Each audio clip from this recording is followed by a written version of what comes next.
Thanks, Esther. Hi, everyone. It's always challenging being the last talk between cocktail hour. So I'll try to make this as painless as possible so we can all go and start talking to each other and networking and hopefully being able to engage with each other. The topic that I wanted to talk to you today about is engaging your employees. And when a lot of companies think about engaging their employees, their concept is about employee retainment. How can I keep my employees working at my company? Because I understand there's a high cost to hiring someone new. When people leave, there's a high cost to that. So in the US, they have this concept of the golden handcuffs. And what they do is they put together a financial package that is compelling enough for you to consider staying for a long time.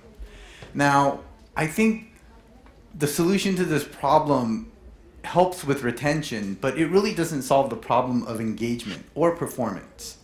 Now, of course, I encourage all of you, for whatever company you work with, pay your employees the market rate.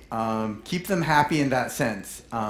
But that doesn't necessarily always guarantee engagement or performance. Another thing companies try to do is they try to say, okay, we've heard about gamification. It seems to be the next fad. Can we use gamification to really engage our employees? And I think gamification is a great tool to be able to do that, but it's by far not a magic bullet. Engagement is a difficult problem, and gamification techniques may not always work because they rely on organizational shifts in value and culture so that gamification can actually work. So it's a good tactic to achieve what you want, but it's not necessarily a good strategy. So what I want to talk to you about today are 3 ideas about ways that you can engage your employees. And they're around flow, alignment, and being able to have a culture of innovation within your company to be able to keep them engaged. So to start off, I'll talk about what is flow. And flow, it's the concept of being completely immersed in any activity that you're using your skills to the utmost. This is a picture of the Sistine Chapel. And Michelangelo, what people say is when he was painting this, he would go for days immersed in the work in painting this. And he was in that flow. He was in that zone. He was able to be completely immersed in the task at hand. And he would practically go for days painting at a time because he was so absorbed in his task. And he was able to achieve flow while he was doing his work. When you think of sports and when you think of athletes, they often talk about, being in the zone, about being in the groove, about being on fire, about being able to reach that level of state of where, they're no longer self-conscious, and there's a complete sense of mastery in their performance. And I think flow can also occur for office workers as well, when they're able to entirely focus on the project at hand. For example, when I had to put together the slides for this talk, I took last Friday off and I stayed at home and I immersed myself into putting together these slides for this presentation, and stayed up until about 3:30 in the morning, not realizing how late it was, but within a matter of about 7 to 8 hours of focused work, was able to put 50 slides together. So flow, how can you achieve flow?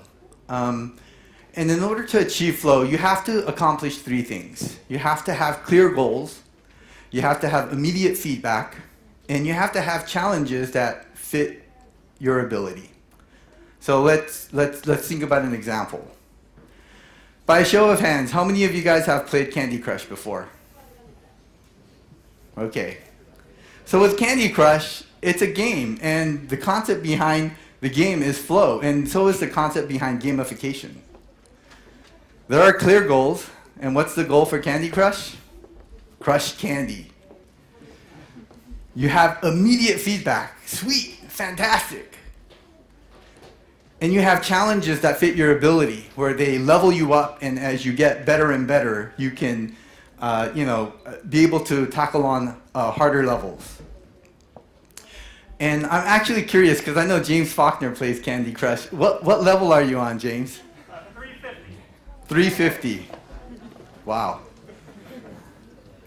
So that's an example of how flow works.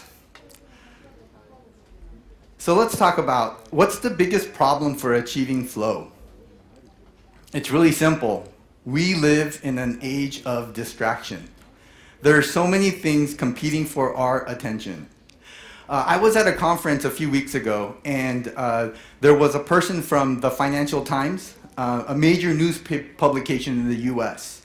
And she was talking about the things that they were doing at the Financial Times.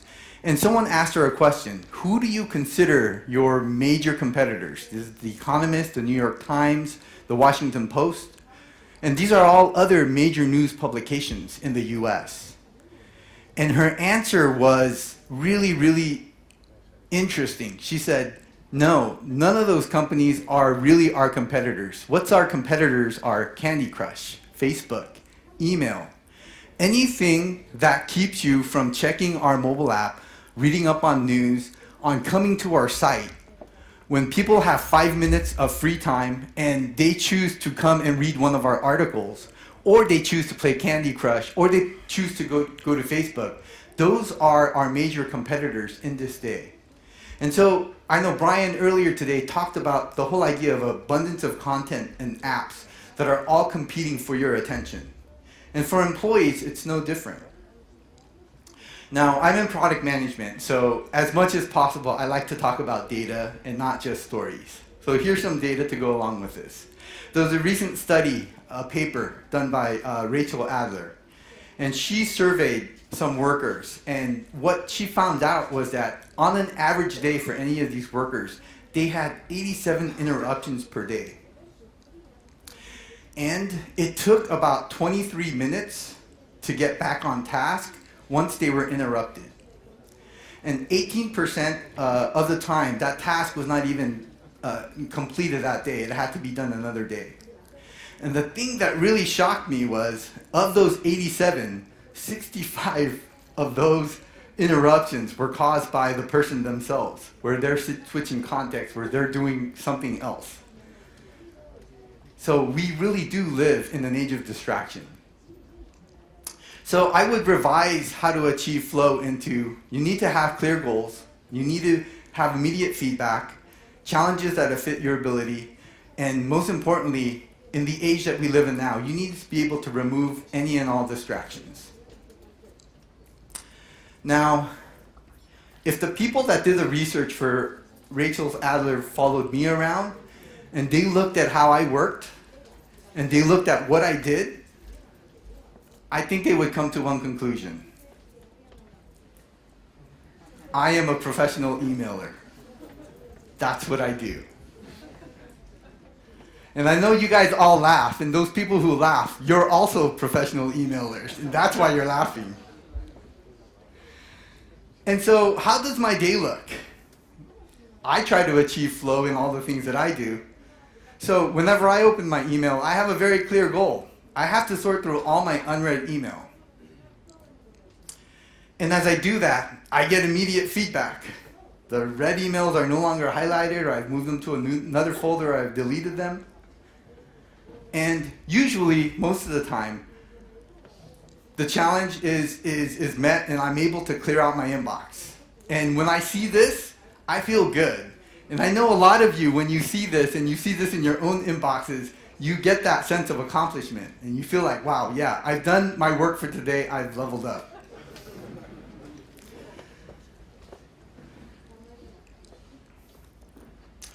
But the thing with email right now is it's not really optimized for productivity. A lot of times, as I'm trying to go through my task, it may take me out of context into another task. And it's not very good at prioritizing the things that may be important, and I may miss some of those things. And distractions are hard to avoid, so I end up doing my emails, either very early in the morning or very late at night where I know that I won't be disturbed. And another tool that actually isn't quite optimized for productivity is actually the intranet. And, Liferay, Social Office, a lot of the things that we talk about in terms of solutions you can build on top of Liferay are intranets.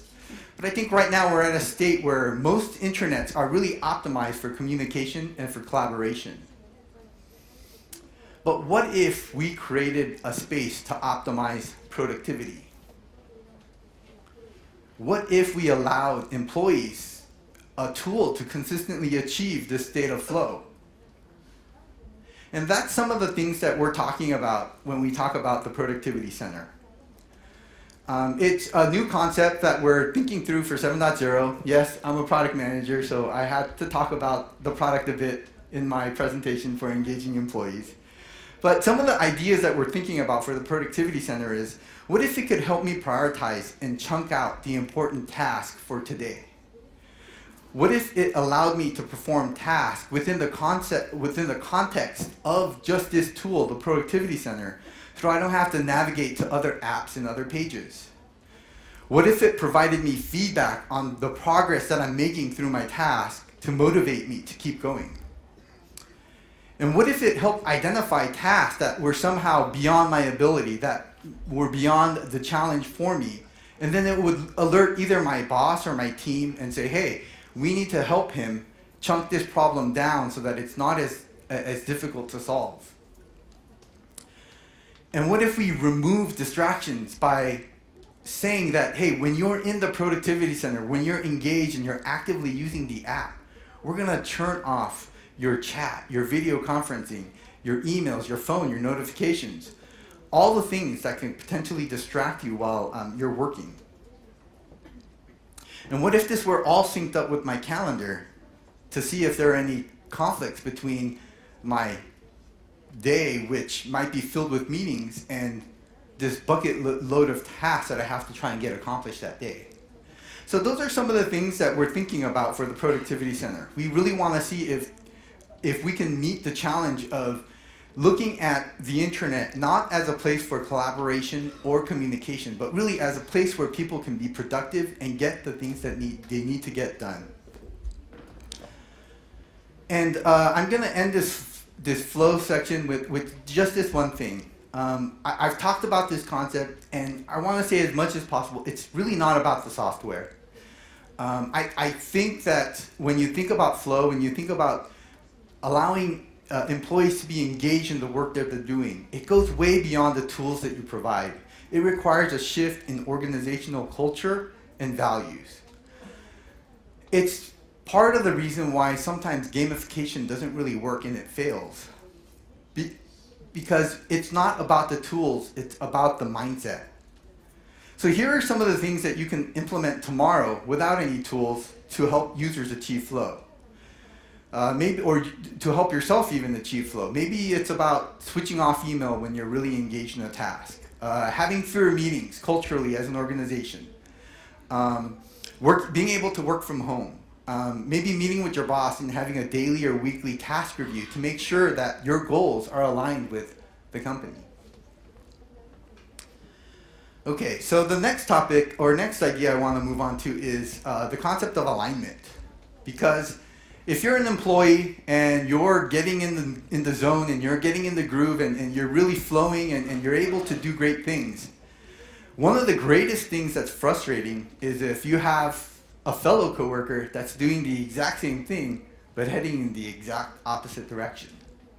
And so there's a great need for alignment, because if you're working really hard and you feel as though one of your coworkers is working and his work is directly against what you're doing, that causes frustration and disengagement. So what is alignment? Alignment is everyone heading toward the same goal. And so I've been with Liferay since 2005. I've been around for a while, and there were probably around 10 other people that were working at the time, and they were all consultants and developers. I had the infamy of being the first non-developer guy, first business guy that got to work at Liferay. And here's how my day looked, or here's how my work looked when I first started at Liferay. I did sales. People would come interested in software, interested in Liferay, and I would respond to those emails. And whenever we sold anything and we had to staff a project, hey, guess who was the project manager? It was me. I managed all the projects, I staffed them, I made sure that they were done well. And so I did the account management as well. And guess what? Well, when it came to actually invoicing these customers so that we got paid, guess who did that? Yeah, I did that. So there was complete alignment in everything I did because my goal was customer satisfaction. I wanted to make sure that each of the customers that purchased services from Liferay was satisfied.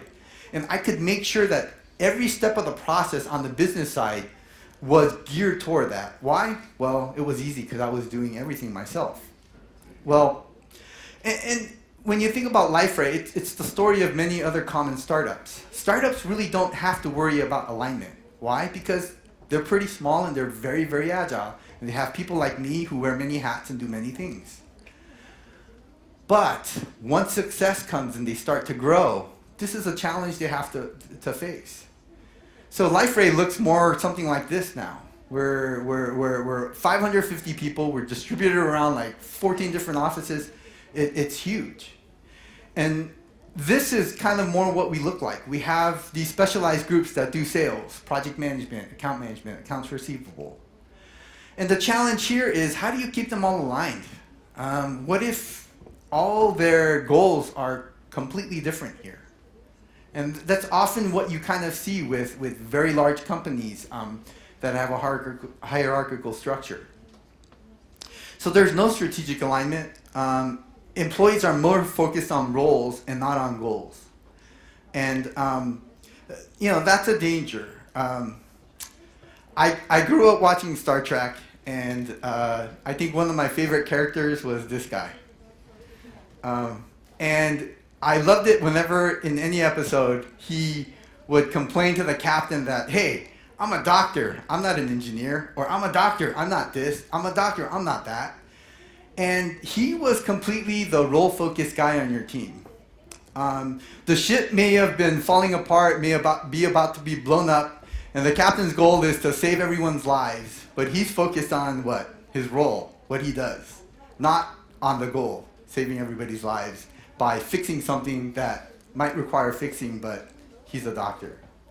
And as you get larger and larger, you have a lot of people that are going to be more aligned toward their role than what the vision or goal of the company is. And when you have that misalignment, it causes a lot of frustration and disengagement for your employees. So one way, at least the way Liferay has kind of addressed this problem, is we have cross-functional teams. And I think it's an effective way of aligning everyone toward a common goal. So with our cross-functional teams, we have like product manager, the engineer, the UX designer, people in QA, and we tell them, hey, you're the web content team. Your job is to create the best web content product that's available out there. And they're able to align themselves to this one goal. And when problems happen like, whoa, what happened to the QA department? They quit. Well, they solve their own problems along the way. And that's one of the benefits of cross-functional teams. And as you grow as a company, this is what you want to look like. You want to look like very small, agile, cross-functional teams that are all solving problems and all geared toward this, to the same goal. And this really allows for greater engagement. It allows for greater agility, coordination, and communication. I'm running out of time, so I'm going to go to this slide. So Scott Edgett from the European Business Review back in March, he surveyed some organizations, about 211 in Europe. And he categorized them into how well they were performing in the market. Worst performers, average performers, and best performers. And the data that he found was that 90% of the best performers in the market of the companies he surveyed had implemented cross-functional teams. So I think this is a strong evidence toward it being a great tool for alignment. But of course, there's other ways of achieving alignment, and if something is working for your company, that's great. Okay, so I want to move on to my last idea here. It's the whole concept of having a culture of innovation. If you were here earlier today and you saw the video that Brian Chung showed, I think Zeno was on it, and one of the random things he said about why he liked Liferay was this concept that there was freedom to think of new ideas and to actually be able to implement those ideas. And Liferay always has had this innovation culture that's been associated with it. And I think we don't completely know why we have performed so well on the Magic Quadrant, but I think this is one of the big factors of how Liferay has been able to do so much with fewer resources and fewer money than a lot of our larger competitors. So the question I have for you is, how does your company foster innovation? Does it look something like an R&D department that does all the innovation planning for you? And that's great if you're an employee in the R&D department, but what about everyone else? They're kind of stuck feeling like this. They feel like they can't change anything, or they can't improve the things that they see problems to. And in order to keep employees engaged, I think it's really important for companies to understand that you need to build into your DNA a culture of innovation. And when I say innovation, I'm actually not just talking about product innovation. Innovation can be many different types of things. So innovations can be things that are sustaining to your business, breakout innovations, or disruptive innovations. And I think what most companies really try and focus on and are always keen on are this concept of the disruptive innovation. Oh, we're going to build the next product that's going to really change the landscape and really change the game. But I would argue that the thing that has helped Liferay move into the leader quadrant and past a lot of our competitors is we were very good at the sustaining and breakout innovations. And we were able to do that consistently. The other thing about innovation is you have to really realize that there are different types of innovations for different types of problems as well. So you have innovation that can happen in a process. If one of your support engineers realizes, hey, the way we're providing support here, it really doesn't make sense. It's really not optimized. We should do it this way so that we can provide better service to our customers. Does your company allow for that kind of thinking? Or whether it's how to provide a service to your customers, or again, the product. There are different types of innovations, and there are different ways you can provide it. And all of these ways need to be addressed for your company and your employees to feel engaged. I really like this. I think Jorge talked about something that was in one of the pillars in our Spanish office. This is another one. And what this basically all means is you can try new things, you can fail, but the team will be around to help you in case things don't work out. And the team will be around if you succeed as well. So for you data-driven people, here's my final data-driven slide. Here's the impact of the innovation process. If you're a company that has a process in place for when someone can identify an idea that's innovative and then actually launch that idea somehow, the best performers, 78% of those have a process in place. The worst performers, only 35% do. So I think this is clear indication that if your company can foster a culture of innovation, can take the ideas that your people have and implement them, that you'll be in a much better place competing in the market. And the final example I want to talk about is Liferay screens. Hopefully, all of you were able to see a preview of Liferay screens and the presentation by Jose Navarro. I just want to highlight one aspect of Liferay screens, and that's this. We just thought of the idea 16 weeks ago when we launched the beta yesterday.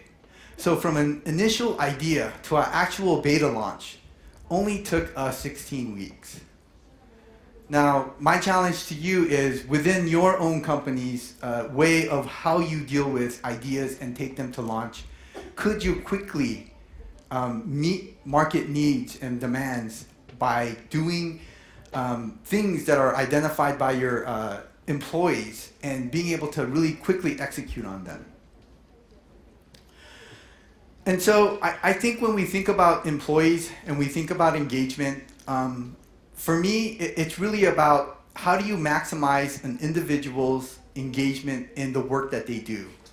They need to find satisfaction in what they're doing. And if you can increase their flow, if you can communicate what their clear goals are, provide them immediate feedback, and be able to break down problems so that they can actually solve them, you will really help that user be able to use the best of their ability to do their work.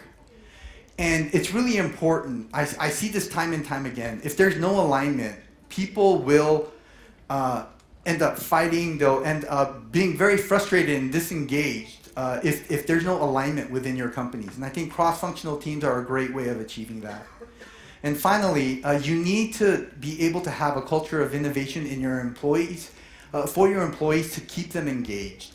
I think that's been one of the secrets of Liferay. We have very little turnover in our company, and I think it's because we provide the freedom that Zeno talked about earlier in the video for people to have creative ideas and be able to execute on them.